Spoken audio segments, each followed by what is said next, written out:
Duterte lawyers to refute existence of drug war co-perpetrators at ICC. The lead counsel of former President Rodrigo Duterte said he would refute the existence of drug war co-perpetrators. The late Camilo Cascolan, who served as PNP Directorate for Operations. Also named former Justice Secretary Vitaliano Aguirre, who served as legal counsel to Duterte and members of the July 17, 2023 pa.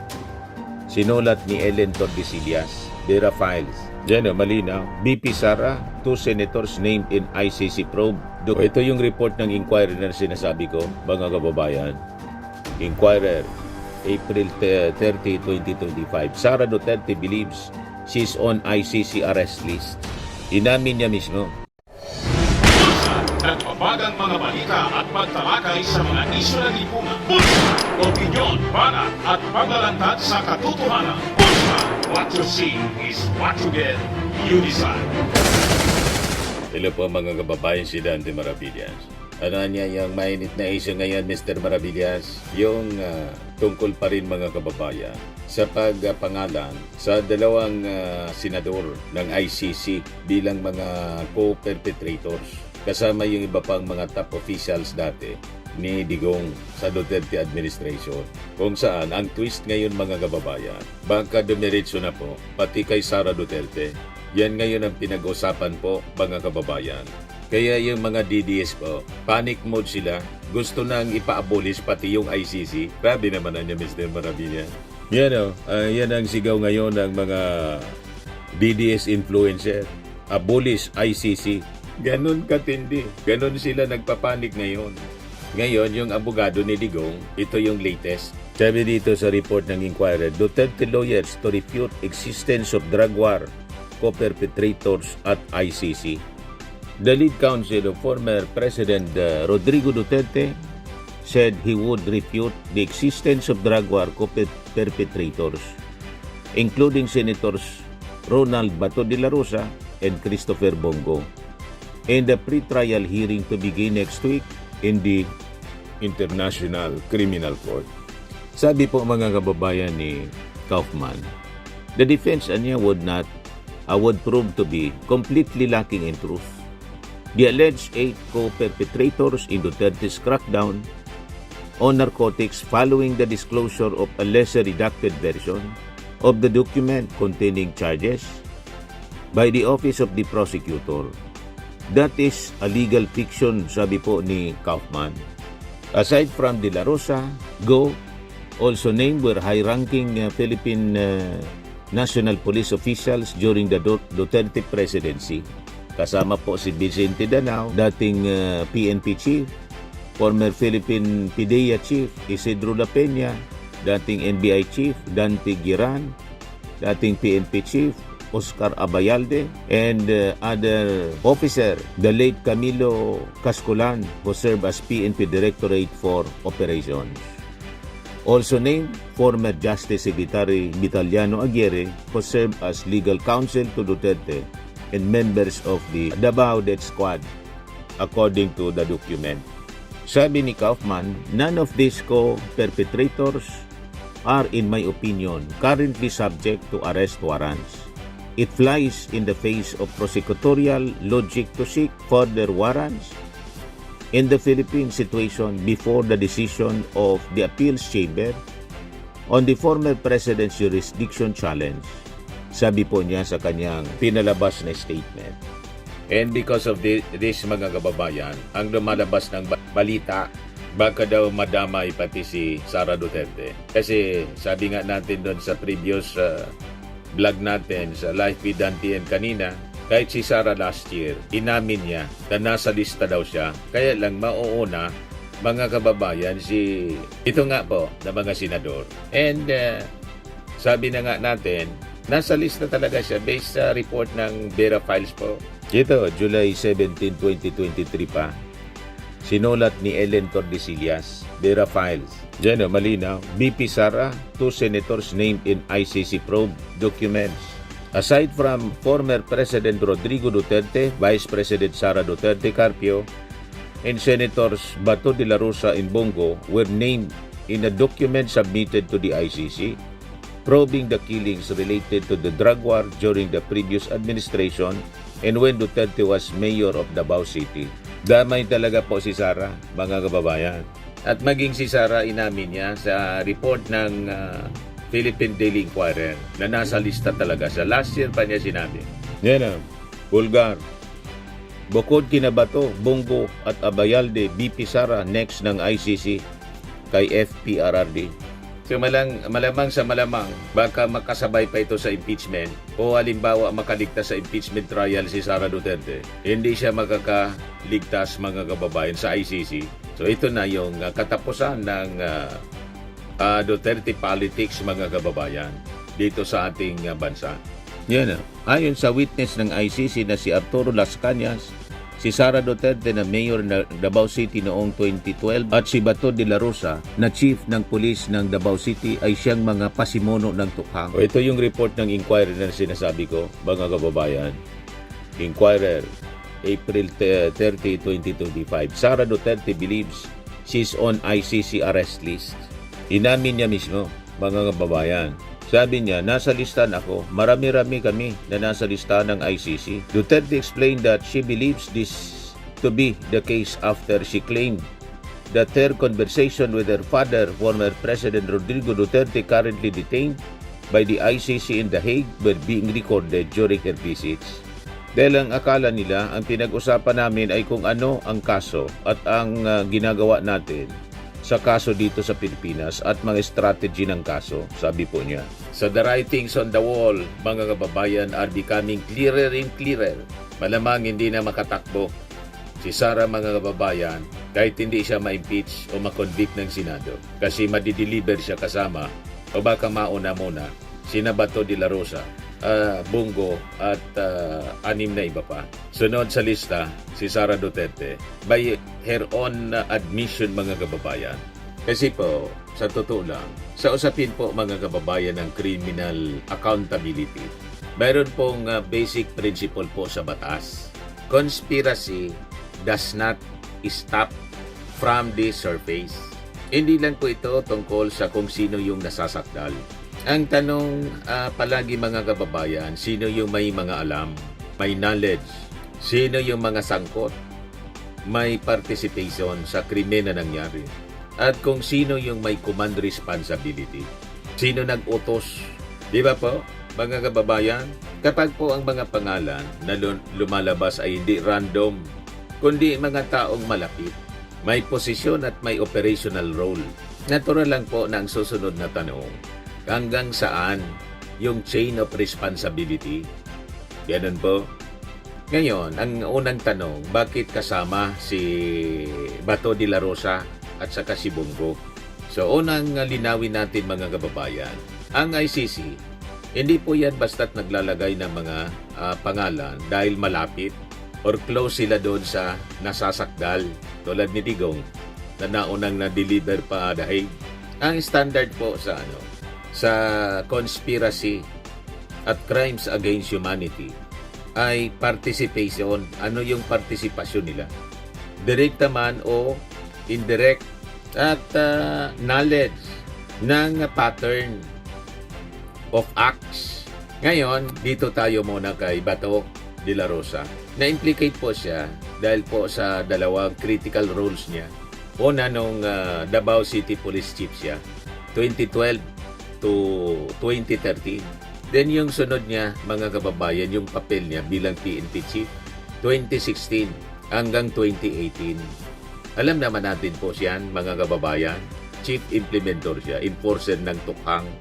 So kung may alleged pattern, mga kababayan, ng AJK doon sa Davao, nung panahon niya as Police Chief, at yung parehong modelo ay naging blueprint nationwide. Sa war on drugs nang siya ay gawing PNP Chief, hindi po siya coincidence, kundi potential operational continuity, mga kababayan, ng dati na niyang ginagawa. Nilang ginawa sa Davao. Di ba po? So sa batas ng conspiracy, mga kababayan, hindi kailangan ikaw mismo yung pumutok ng baril.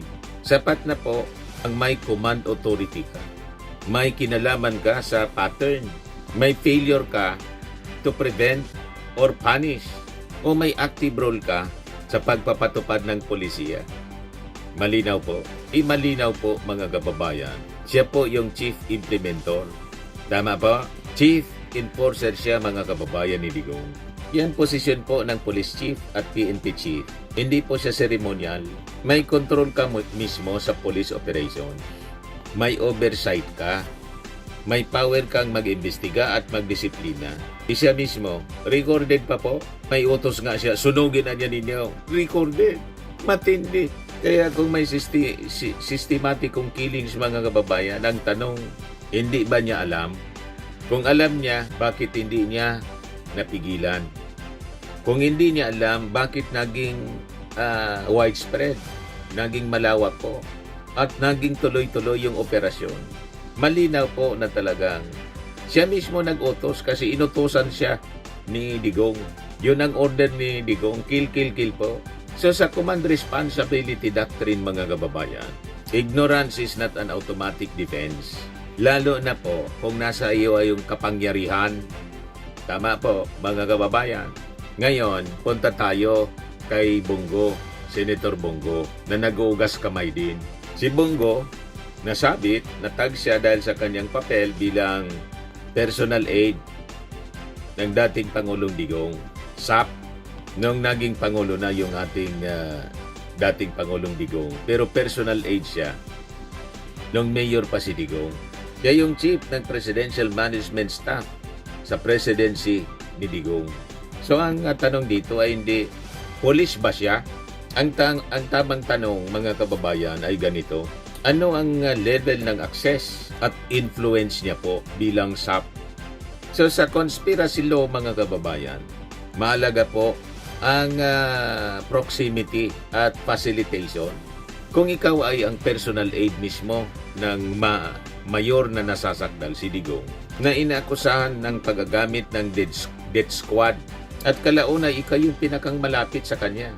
Lalo na sa panahon ng nationwide na drug war. Malinaw po na hindi maliit yung papel ni Bongo. Tama po. Ang isang special assistant to the president ay may access sa kanyang schedule. Siya nga ang umahawak nun eh. May access sa decision flow. May impluensya po sa coordination. May direktang communication channel. So ang conspiracy mga kababayan, hindi lang ito tungkol doon sa trigger man.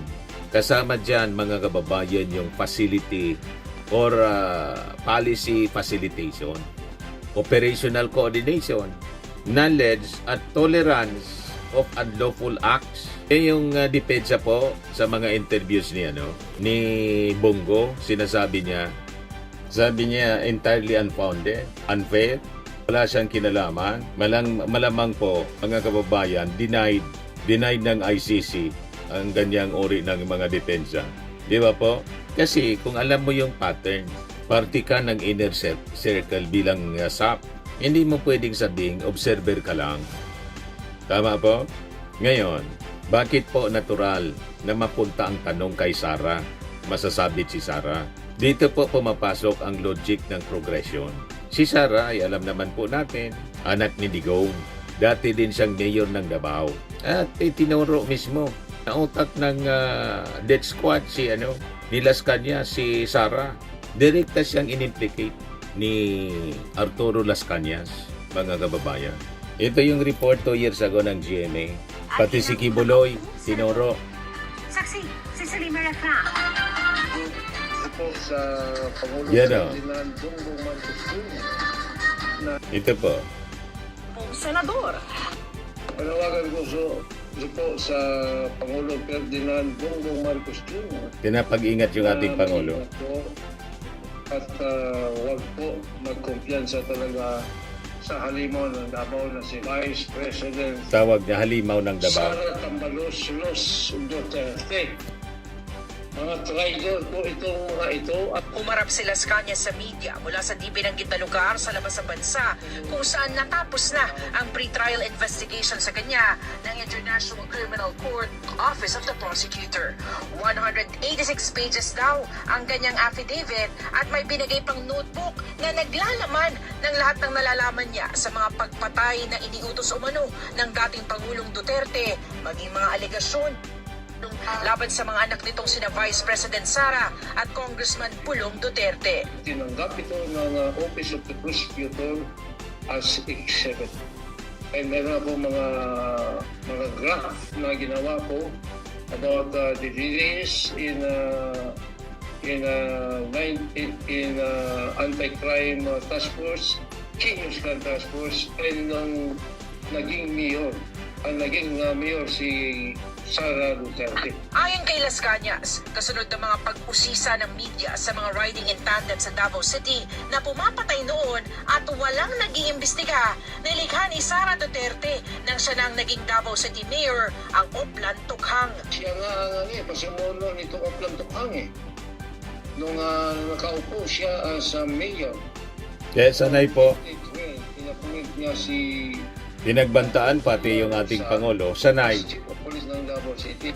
Sinabi sa akin ni Bato de la Rosa na nag-craft sila ng panibago ngayong extrajudicial killing na campaign against illegal drug, in which is Tuktong Angyo, meaning Tukhang, mga target personalities illegal drug, labi na mga, lalo pa mga gumagamit ng shabu at saka nagbibinta. Sabi niya, kinapan ninyo, iyon niya, ilubong ninyo ang target para ang kaso, missing person lang. Tinanong si Las Cañas kung ilan sa tingin niyang napatay sa Tukhang sa Davao noon.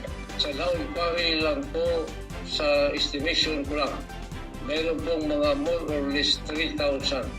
Pero ang Dami. total damage o napatay sa Davao City, yung nakita at saka yung missing, more or less 10,000.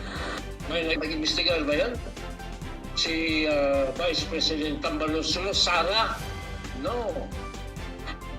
Report siya ng GMA News, mga kababayan, 2 years ago. At alam din ni Sara, mga kababayan, na nasa lista talaga siya. Yan, sa report ng Ibulgar. Bukod kina Bato, Bungo at Abayalde, BP Sara next ng ICC kay FPRRD. At yun mismo din yung kanyang paniwala. Sara Duterte believes she is on ICC arrest list. Sa report April 30, 2025 ng Inquirer. So yun, mga kababayan, yung mga bagong developments ng balita ngayon na malamang po sabay-sabay ito na mangyari. So sinadmit siya po, mga kababayan, yung testimonyang yon sa ICC, testimonya ni Las Cañas. So sa batas po, mga kababayan, linawin natin ang testimonial evidence po. Hindi man yan automatic conviction, pero yan po sufficient para mag-trigger ng further inquiry. Kung may witness na nagsasabing may operational design, may knowledge ng political leadership, or may knowledge ng political leadership, may direct involvement sa conceptualization. So hindi po pwede itong i-dismiss bilang chismis lang anya. Hindi pwede i-dismiss lang to. Sworn allegation po siya sa international forum.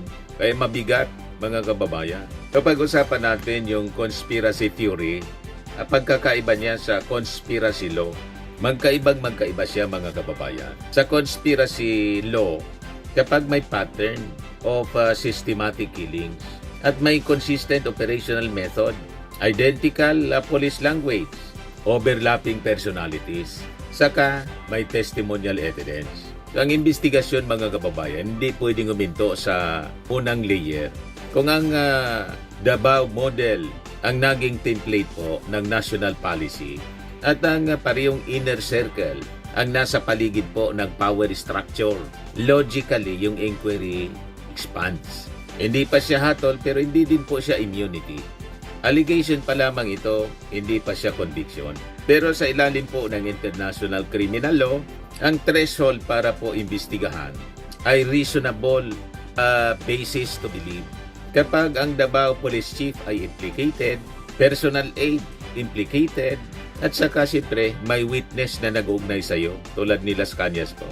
So natural lang po ng chain of accountability ay umakyat. Hindi dahil po anak si Sara ni Digong. Hindi po dahil apelyido niya Duterte. Ito'y dahil itinuro siya mismo. Narinig ninyo yung sinabi ni Las Cañas. Tinuro siya mismo bilang utak sa madugong sistema na kumitil po sa maraming buhay. 10,000 daw. yung ang minimension. Napakarami. So tandaan po natin na sa public accountability, walang sagradong pangalan. No sacred name. At saka sa conspiracy cases mga kababayan, hindi pwedeng putulin yung kwento kung saan convenient. Kung may nakikitang pattern, susundan yung pattern. Kung may chain of command, susundan siyempre yung chain. Kung may testimonya tulad nito, susuriin siyempre yung ebidensya. So ito po ay isang simpleng prinsipyo po sa batas na kapag po may sistematikong krimen, ang tanong po ay hindi kung sino lang yung nasa harap. Ang tanong po niyan, sino ang may alam? Sino ang may kapangyarihan? Sino ang may papel? At doon po umiikot ang investigasyon po ng ICC na siguradong ang bagsak po kay Sara Duterte. At feel na po ni Sara. Last year pa niya, feel. Binanggit siya mismo na nasa lista daw siya. After Bato, Bongo, nakuha niya yung next. Sabi mismo ni Sara Duterte, mula sa kanyang bibig mismo mga kababayan. Yan na. Sara Duterte believes she's on ICC arrest list. Nasa listahan niya ako. Marami kami na nasa listahan ng ICC. Sabi po ni Duterte sa interview sa Karkar City, Cebu. Duterte explained that she believes this to be the case after she claimed that her conversation with her father, former President Digong, na nakakulong, were being recorded out during her visit. Dahil akala nila niya, referring to ICC, ang pinag-usapan namin ay kung ano ang kaso at ang ginagawa natin sa kaso dito sa Pilipinas, mga strategy ng kaso. The Vice President, however, said she believes that others, particularly Senator Bato de la Rosa, former PNP Chief Oscar Abayalde, Police Generals Vicente Danao and Romeo Caramat Jr., and Senator Bongo would be arrested before her. Mauna muna sila bago ako, sabi po ni Sara. Feel na ni Sara, mga kababayan, palapit ng palapit. Ang kamay ng batas, International Criminal Court, ang kamay ng International Criminal Court para siya ang isunod mga kababayan. Mismo galing sa kanya po yan. Okay po? Tayo dito, tagapagbalita, tagapag-analisa man lang po ng mga balita para alam ninyo kung ano ang magiging future ng mga Duterte. And that's the reason why yung kampo nila panic mode ngayon kasi alam nila palapit na nga palapit ang pagbagsak ng Sword of Damocles. Okay po? Wala man ditong kinalaman yung Palasyo Malacanang mga kababayan kasi ito kaso tinahil sa kanila ng mga private complainants sa ICC. In fact, ito po yung sabi ni Jose Castro noon na last year pa to mga kababayan. Wala po kaming masasabi patungkol po dyan. At we are not dealing directly with the ICC. Kung meron pong katanungan patungkol po dyan, mas maganda po kung makikipag-usap sila sa ICC. Tayong anumang impormasyon mula sa ICC. So, malinaw na po, hindi man nakikipag-usap po ang palasyo sa ICC. At yung ICC judges, hindi din makikipag-usap sa ating Pangulo o sa Palasyo Malacanang. Kasi nga, apolitical sila. Kaya malabo yung mga sinasabi ng mga DDS influencer. Binayaran na niya, may ganon na mga akusasyon sila mga kababayan. Ngayon, gusto nang ipa-abolish yung ICC. Dagdag ko na lang ito mga kababayan. Si Montulfo sa report ng Bilyonaryo News, retired columnist Ramon Montulfo shared on Facebook that the Philippine Senate is holding an emergency caucus to address the ICC's designation of Senators Bongo and Ronald de la Rosa as co-perpetrators in the crimes against humanity, a case linked to former President Rodrigo Duterte. Senate President pro tempore Pampilo Lacson stressed the need to determine the proper response, including whether the senators might seek sanctuary within the Philippine Senate chambers. Lawmakers are weighing legal and procedural options amid mounting political tension. Yan ang sabi dito. May emergency caucus daw. Hindi man pwede na gawing sanctuary po ng mga suspected criminals accused of crimes against humanity yung Senado. Masisira lalo niya ng Senado pag ganyan. Di ba? Huwag na lang kayo makialam dyan. Ayan man lang po ang ating short video ngayon. Max Framing and Lifting Cream, pinapahid po sa mga pulses in affected area. Mainam po sa paninigas ng mga kaso-kasuan. Ito naman po, Automax Radiant Serum. Sa mukha naman yung application. Anti-aging po siya. You will look 10 years younger than your age. Sa mga cancer patients naman po, baka lang gusto ninyo itong itry. Naing siya red mixed fruit drink. Hindi mo po siya gamot, food supplement siya. Kaya lang, gawa siya mga kababayan sa goji berry. Yung goji berry may anti-cancer properties. O ngayon, yung mga inquiries ninyo, dumiritso na lang kayo sa aming messenger sa Facebook para masagot namin agad. Ayos pa? Ayos na ayos niya, Mr. Maravilla. Sa mga nagana po ng malinis and spacious fitness gym, pumunta lang po kayo sa aming Colossal Fitness Gym. May Grab car rental din po kami.